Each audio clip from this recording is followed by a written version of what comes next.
Hi, and welcome to Happy Kitty Kitchen. Today's recipe is a Greek-inspired pasta salad. It makes a great side or a light lunch if you want, and it keeps really well in the fridge without getting spoiled, so you can make it the night before. Detailed ingredients are at the end of the video and in the description box as usual.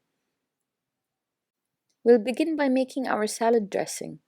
In a separate bowl, put in 4 tablespoons of extra virgin olive oil, 2 tablespoons of apple cider vinegar, 2 tablespoons of lemon juice, then add in 1 teaspoon of thyme or dried za'atar, 1 teaspoon of dried oregano, and 1 teaspoon of dried basil. Don't forget the salt, add in a pinch of that but not too much because we already will be having salty feta cheese in the salad later on. I chose to use lentil pasta, but choose whichever pasta you prefer and the amount you prefer and boil it until it's done. Start assembling your salad, and to cut down on filming time I cut my cucumbers into halves, the white onions into crescents, and the green capsicums into squares. Tear up some fresh mint leaves and toss them in there as well. Check if your pasta is done by touching it and by eating it, of course, to make sure if it's cooked well. Since mine are done, I'm going to drain them and set them aside.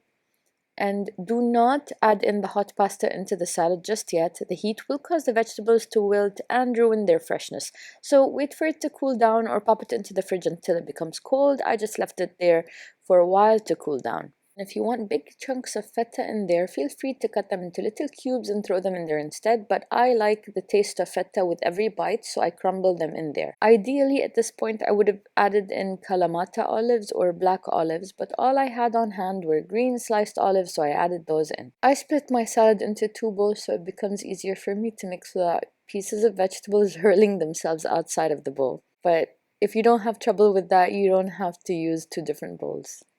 If you're ready to eat, put in the salad dressing and mix, and if you're not quite ready and want to leave it for the next day, keep the dressing in a separate container on the side just so your salad stays extra crisp. And of course, thanks for making it this far into the video, and have a great day from Happy Kitty Kitchen. Bye!